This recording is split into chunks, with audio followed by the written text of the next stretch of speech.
देवियों और सज्जनों, नमस्कार, जय हिंद। मैं doctor TC. Rao soldier voice channel पर एक बार फिर आपका स्वागत करता हूं। आज एक ऐसी वीडियो, ऐसी बातों पे हम विचार करेंगे जिसमें आपको देश सेवा की झलक दिखाई देगी, देश सेवा की इच्छा दिखाई देगी आपको। एक पूर्व सैनिक होने के नाते, एक समाज सेवी होने के नाते, एक शिक्षक और प्रेरक होने के नाते मैं आपसे चंद मिनटों में कुछ ऐसी बातें रखूंगा जो आपके अंदर जोश भर देगी देश के लिए। आप अपने आप में विचार करोगे कि आप कहाँ खड़े हैं, किस तरफ आप जा रहे हैं, आपके दिल में क्या है। ना रब मेरा है और ना ही ये बड़ा सा नाम मेरा है दोस्तों।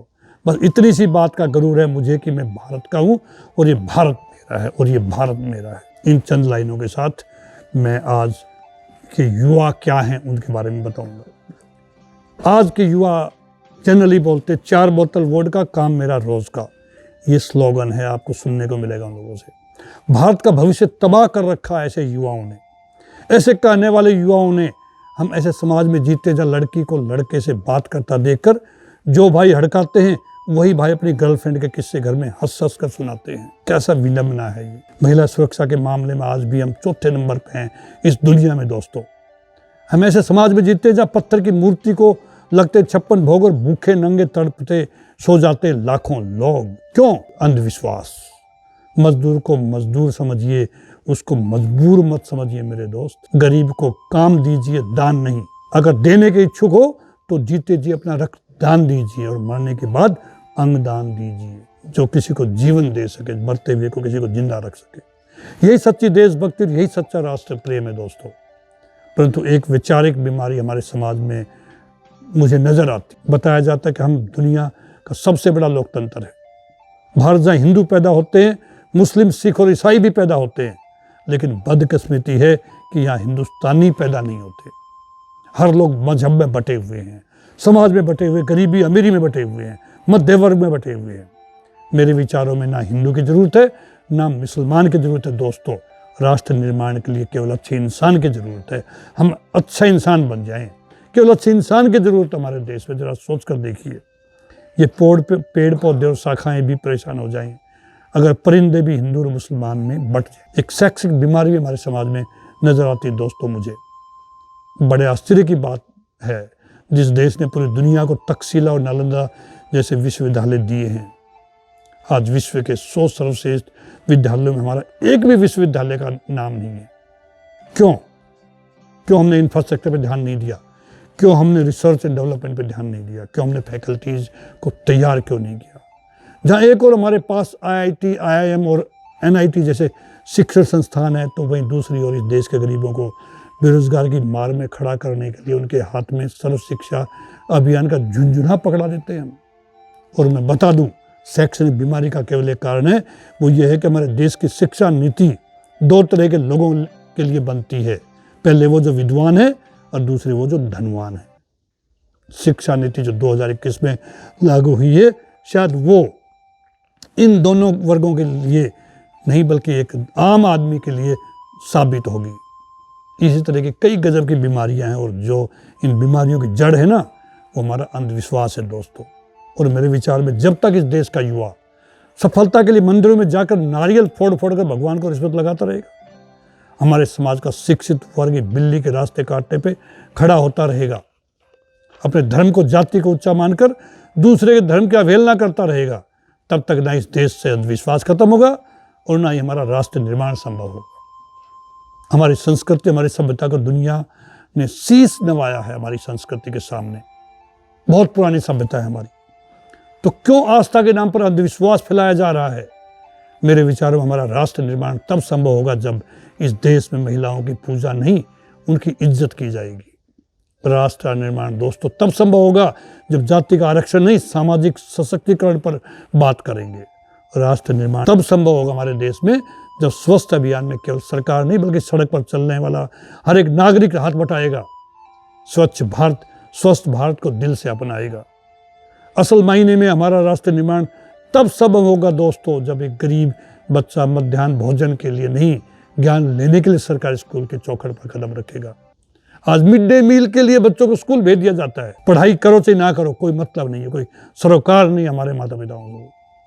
और हमारा राष्ट्र निर्माण तब संभव नहीं होगा जब तक एक नागरिक नैतिक रूप से भ्रष्ट, मानसिक रूप से दिवालिया, धार्मिक रूप से अंधा, राजनीतिक रूप से गंदा, स्वैच्छिक मान मूल्यों के आंकड़ों में जिन और को खंड खंड करता रहेगा, अखंड भारत को, तब तक हमारा राष्ट्र निर्माण संभव नहीं हो सकता, नहीं होगा। बड़ी बड़ी बातें नहीं, छोटी छोटी कोशिशें करनी होगी हमें मिल करके, क्योंकि ठोकर हमें दोस्तों पहाड़ से नहीं पत्थरों से मिलती है जो जमीन में पड़े होते हैं। I being an Indian, I being a student, I being a daughter, but this motherland feels proud to be an Indian. सब कुछ भूल करके हम एक इंडियन बनने के लिए सोचें। मुझे दुख होता है मैं जब सुनता हूँ आज के युवाओं की कहानियाँ। मैं सल्यूट करना चाहूँगा एक सैनिक होने के नाते, सरहद पर दिन रात रक्षा के लिए खड़े हर जवान को, इस देश के पुलिस प्रशासन और इस देश के किसान को, इस देश के हर उस व्यक्ति को जो अपना काम पूरी ईमानदारी से, पूरी मेहनत और पूरी लगन से करते हैं। मैं उनको सल्यूट करना चाहूँगा, जिनके बिना राष्ट्र निर्माण की कल्पना करना ही असंभव सा लगता है। और आज हम वीडियो के द्वारा पूरी जिम्मेदारी के साथ में भारत का बेटा ये कहता हूँ कि हमारा राष्ट्र निर्माण तब संभव होगा जब हम सभी, मैं, आप और सब मिलकर प्रयास करेंगे। जो हमारे देश की जिम्मेवारी नहीं है हमें आगे ले जाना, हमारी जिम्मेवारी अपने देश को आगे ले जाना, अपने राष्ट्र को आगे ले जाना, अपने वतन को आगे ले जाना। विषय यह है दोस्तों आज कि हमने स्वतंत्र भारत में जन्म लिया। ये तो आज़ादी को 1857 में पहली बार जल चुकी थी, जिसने मसाल बनकर 1947 में हमारे देश को आज़ाद कराया। 1857 के फर्स्ट स्ट्रगल फॉर इंडिपेंडेंस को याद करूं। रेवाड़ी के राव तुलाराम ने एक चिंगारी पैदा की थी नसीबपुर में। प्राचीन, मध्यकालीन और वर्तमान भारत के उदाहरणों से स्पष्ट करना चाहूँगा कि जब हम फिरंगियों के जाल में फंस गए थे तो रंग दे बसंती चोला की एक आवाज़ लगाने से ग्रुप के ग्रुप, टोले के टोले उमड़ाते थे और उनके वंदे मातरम के नारों से खून में आने वाला 5-5 डिग्री का तूफान अंग्रेजी शासकों की जड़ों में तूफान ला देता था। लोग मर जाते थे, मिट जाते थे, फांसी चढ़ जाते थे। वो भी अपनी देशभक्ति साबित कर रहे होते थे, क्योंकि ये उस दौर की दिशा और देशभक्ति की कसौटी थी। उसके बाद 1962, 1965 और 1971 के युद्धों में अपना सुहाग गवा देने वाली औरत जब घर के हालात ये हो जाया करते थे कि प्यार भी भरपूर गया, मांग का सिंदूर गया, नन्हे नोनी हालों की लंगोटियाँ चली गई, छोटी छोटी बेटियों की चोटियाँ चली गई, बाप की कमाई गई, भाई की पढ़ाई गई। ऐसा एक विस्फोट हुआ, पता चला पूरी जिस्म की बोटियाँ ही चली गई। और आपके लिए तो श्रीमान एक आदमी मरा है, लेकिन मेरे घर की तो रोशनी चली गई। मैं हर उस जवान को जिन्होंने देश के लिए सरहद पर जान दी है, मैं सल्यूट करता हूँ। एक माँ अपने बेटे को सरहद पर दुश्मनों की धज्जियाँ उड़ाने के लिए भेजती है और उसे पत्र लिख कर ये बताती रहती है, और वो भी अपने दोस्तों को बताता कि अम्मा ने खत लिखा है बड़े ही चाव से, पुत्र मेरे घबराने जाना, एक बीच भी पीछे न हटना, चाहे इंच इंच कट जाना, चाहे इंच इंच कट जाना। इस तरह पूरा परिवार अपनी देशभक्ति साबित कर रहा होता था। तब देश बलिदान मांगता था, तब देश लड़ जाने को कहता था, तब देश मर जाने को कहता था, मिट जाने को कहता था, फांसी पे चढ़ जाने को कहता था। किंतु आज देश लड़ जाने को नहीं कहता, आज देश मर जाने को भी नहीं कहता, आज देश मिट जाने को भी नहीं कहता, फांसी चढ़ जाने को भी नहीं कहता। बल्कि मेरे विचार में यदि कोई व्यक्ति अपना काम पूरी ईमानदारी, पूरी लगन, पूरी मेहनत से करे ना, तो वही सबसे बड़ा देशभक्त है। आज देश को इसी की जरूरत है। देश यही कहता है कि हम अपना दिया हुआ काम मेहनत से करें, ईमानदारी से करें, देशभक्ति से करें, इस देश को आगे ले जाने के लिए। मैं नहीं मानता कि फेसबुक और व्हाट्सएप की डीपी को कोई 3 रंग में रंगना ही देशभक्ति है। नो, ऐसा नहीं है। और यदि आप कहेंगे कि साल में 2 बार हाथ में तिरंगा ले लेना ही देशभक्ति है, तो मैं पूछना चाहूँगा कि फुटपाथ पर रहने वाला वो बच्चा ट्रैफिक की छाँव में नंगे पाँव में जो तिरंगा बेच रहा होता है, तो क्या उसे आपकी उस देशभक्ति नहीं कहेंगे? ये उसकी देशभक्ति नहीं, उसके पेट की भूख की शक्ति है जो उसे ऐसा करने पर मजबूर करती है। क्योंकि ना वो मस्जिद को जानते हैं, ना वो शिवालयों को जानते हैं, ना वो मस्जिद को जानते हैं, ना वो शिवालयों को जानते हैं।